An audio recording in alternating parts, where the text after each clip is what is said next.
Why toxic relationships feel magical sometimes? What if the relationship you still cannot forget was not the greatest love of your life? What if it was simply the relationship that learned how to affect your nervous system in the most powerful way? Because think about this for a moment. Why do healthy relationships sometimes feel calm, stable, almost ordinary, while toxic relationships can feel electric, unforgettable, painfully beautiful? Why can someone who confused you, hurt you, disappeared on you, made you question your worth, still feel like the most intense connection you've ever experienced? That question makes people uncomfortable, because most people do not want to believe they can mistake emotional survival for love. And yet, it happens every day. You call it chemistry, you call it passion, you call it a soulmate connection, but what if part of what you called magic was actually psychological conditioning wearing the mask of romance? Think about the unbearable attraction, the obsessive thinking, checking your phone, replaying conversations, feeling understood in ways nobody ever understood you before, the breakups that felt unbearable, the reconciliations that felt almost spiritual, the terrifying sensation that this person was not just someone you loved, but someone you needed. And that is exactly what makes toxic relationships so dangerous, because they rarely feel toxic in the moments people become deeply attached. They often feel extraordinary. They feel rare. They feel like finding oxygen after drowning. But today, we are going deeper than the usual conversation about manipulation, red flags, or toxic behavior. Because you're about to understand why chaos can feel like chemistry, why pain can disguise itself as intimacy, why your brain can become emotionally loyal to what hurts it, and why sometimes the relationship that felt the most magical may have been activating something far older than love. Most people believe toxic relationships feel magical because the passion is stronger, but that is not always what is happening. Sometimes, what feels magical is not love expanding. It is relief arriving. And those are not the same thing. Think about the emotional rhythm of many toxic relationships. Coldness, distance, silence, mixed signals. The feeling that something changed, but nobody will tell you what. You begin overthinking. Your body becomes tense.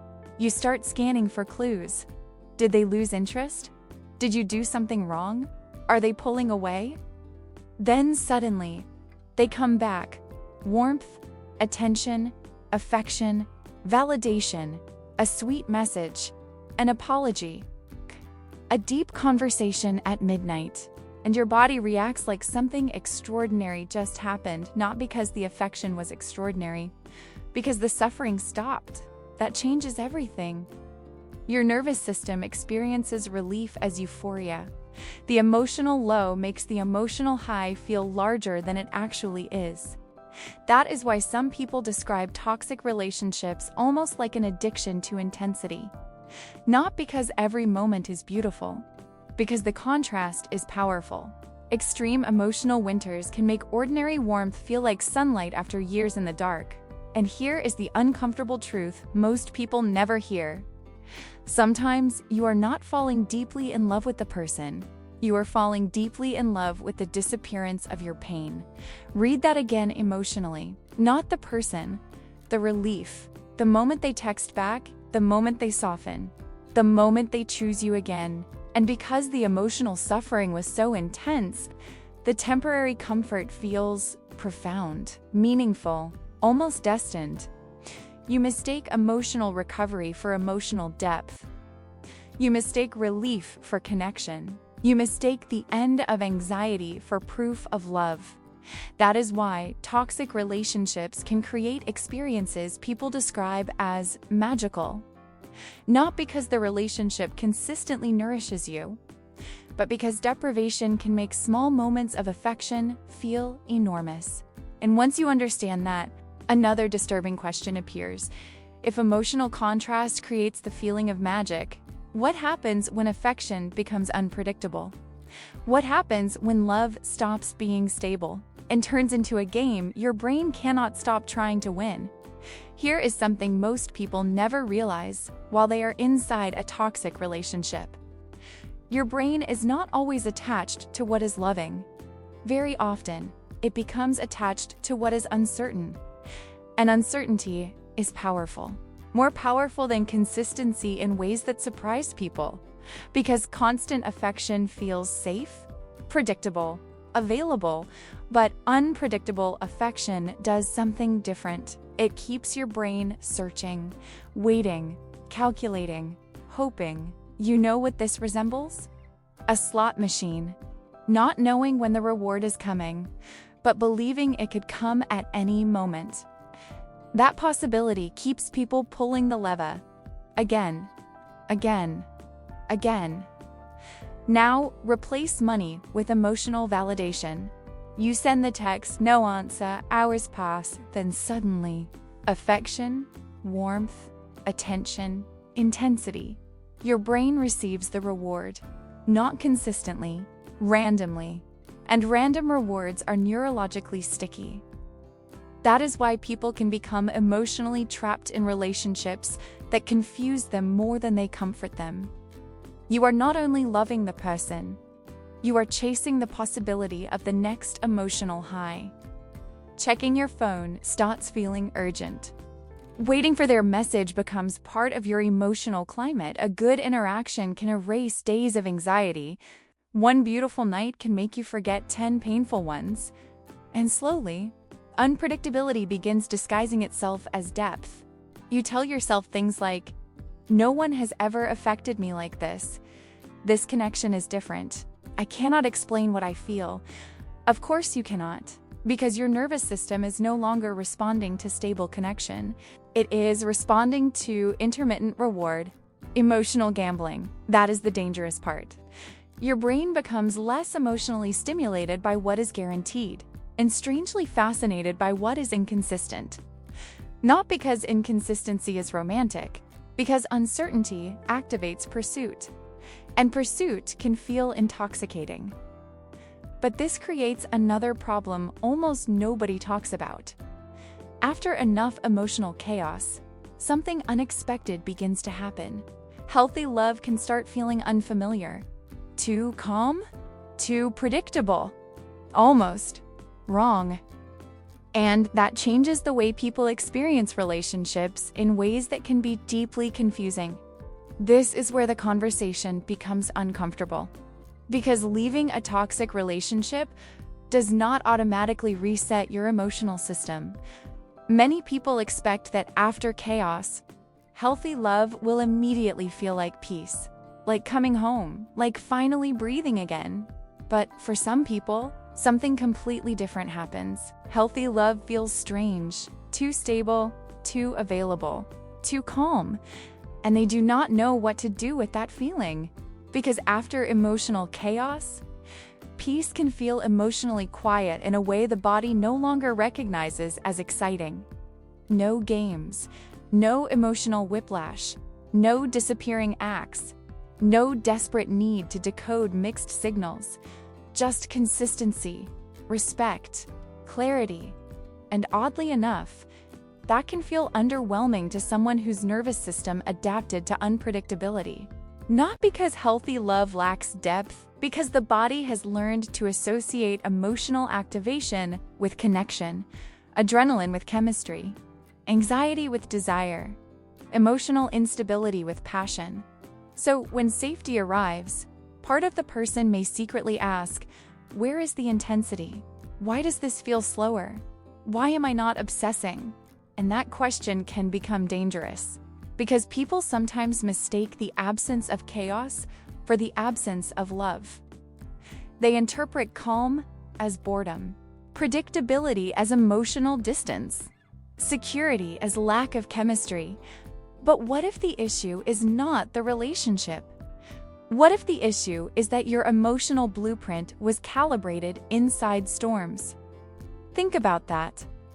If your body became used to emotional highs and crashes, steady affection can initially feel emotionally quieter than suffering ever did.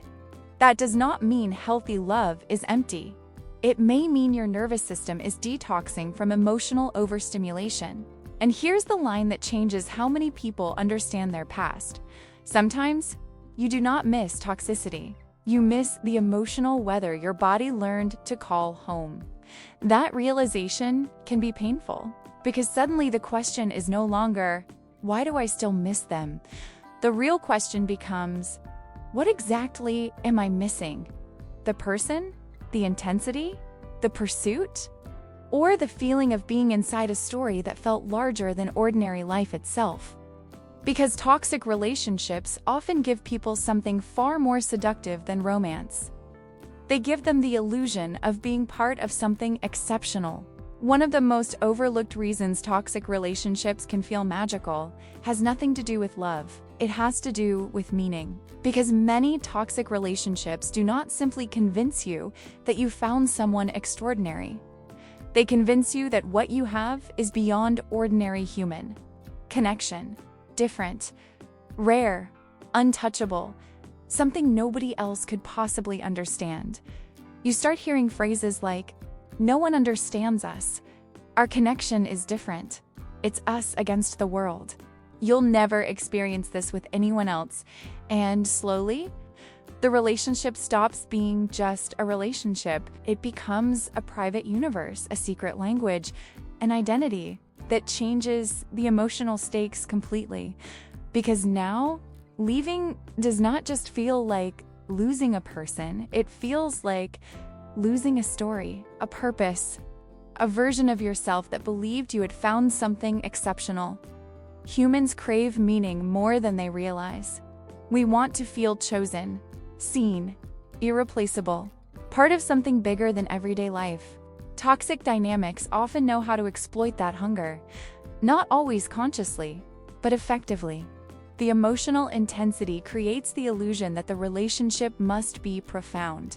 Because surely, something that hurts this much matters this much, right? That is where people get trapped.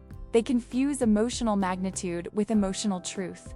The relationship begins to feel sacred precisely because it demanded so much suffering, so much waiting, so much emotional investment.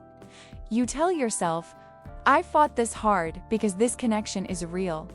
I stayed because this is rare. I cannot let this go because I will never find this again. And without noticing, your identity becomes emotionally intertwined with preserving the myth of the relationship. Not necessarily the reality of it, the myth, the dream, the possibility. The idea that this connection proves your story matters, because that is the deeper twist many people never see coming.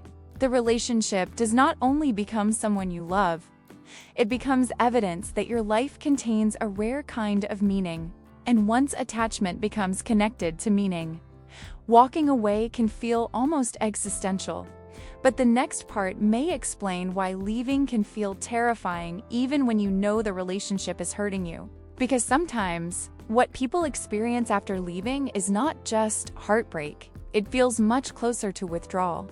This is the part people do not talk about enough. Everyone says, just leave, as if leaving automatically creates peace, as if clarity instantly removes attachment, as if understanding the toxicity should immediately erase the longing. But that is not how many people experience it. Sometimes, leaving a toxic relationship feels terrifying, not because you made the wrong decision, because your system has just lost its strongest source of emotional stimulation. And suddenly, healing does not feel like relief. It feels like withdrawal. You replay conversations in your mind. You revisit memories you already promised yourself you would stop revisiting. You start remembering the good moments more vividly than the painful ones.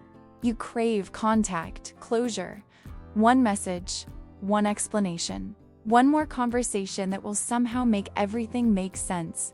And then comes the dangerous thought. Maybe it wasn't that bad.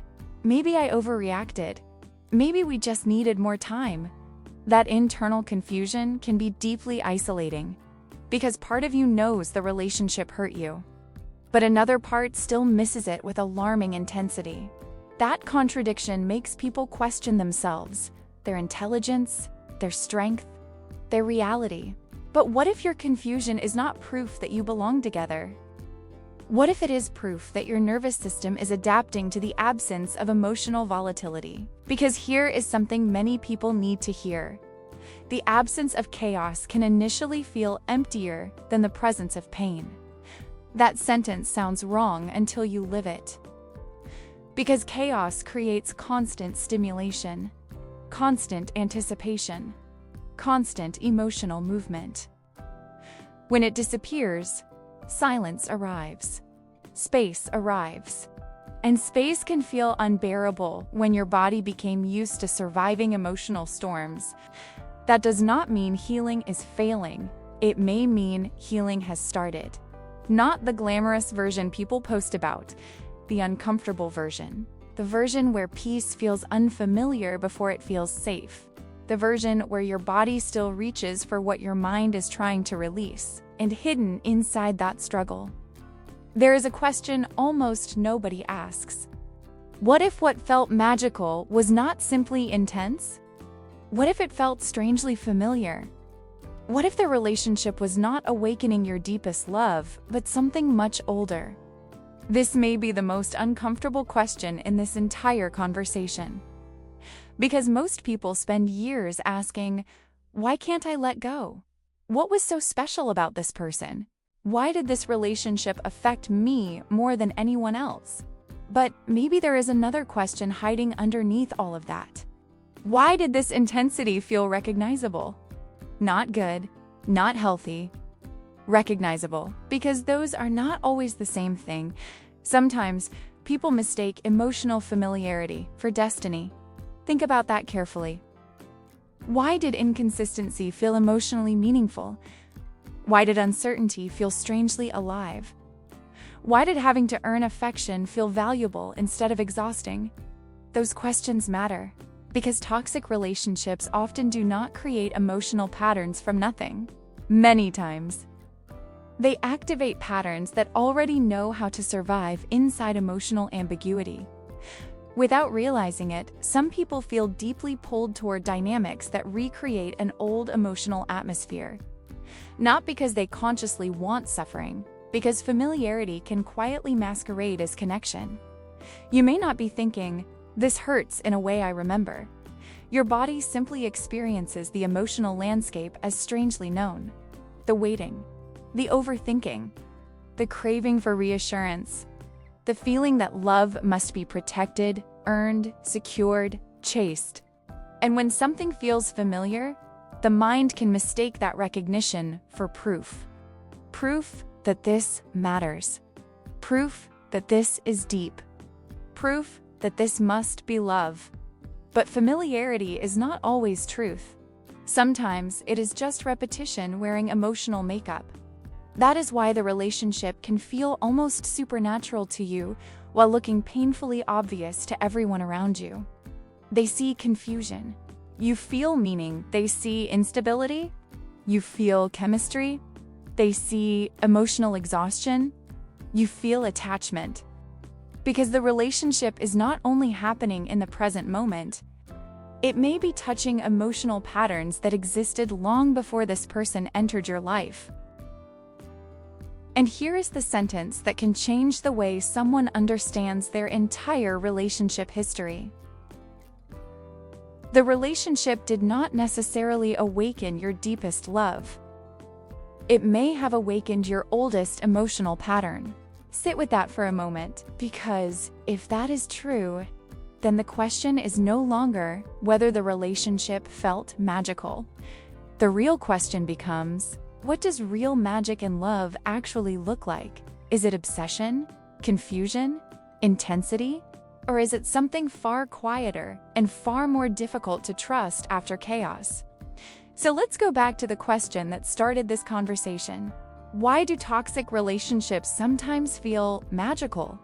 What if the answer is not because they are deeper than healthy love, but because they know exactly how to activate some of the most powerful emotional systems inside a human being? Fear, longing, relief, hope, uncertainty, validation, emotional survival. When all of those forces collide inside one relationship, of course it can feel unforgettable. Of course it can feel cosmic. Your body is experiencing intensity. Your mind is searching for meaning. Your nervous system is reacting to contrast, unpredictability, attachment, emotional familiarity. That combination can feel enormous. But enormous does not automatically mean healthy, and intense does not automatically mean true. Because real love is not measured by how much pain you can tolerate before receiving affection. It is not measured by how hard someone is to understand. It is not measured by how many emotional storms you survive together. Real love does not need confusion to feel valuable. It does not require emotional starvation to make kindness feel extraordinary. It does not force you to become smaller, more anxious, more disconnected from yourself just to preserve the relationship. And this is where many people face a difficult realization. After chaos, healthy love can feel surprisingly quiet. Not because it lacks chemistry, because your system is learning a new emotional language, one where care is not scarce, one where clarity does not kill attraction, one where safety is not mistaken for boredom, one where love does not depend on emotional survival. That adjustment takes time, and sometimes it takes grieving the version of love you thought was supposed to hurt. Because peace can be hard to trust after you learn to associate struggle with meaning. But here's the perspective shift I want you to leave with. Maybe real magic in love is not the feeling of constantly losing your breath. Maybe it is the experience of finally being able to breathe. Maybe peace is not the absence of chemistry. Maybe peace is what chemistry feels like after healing. So I want to leave you with a question. Have you ever mistaken emotional intensity for love? And if you did, what changed the moment you realized the difference?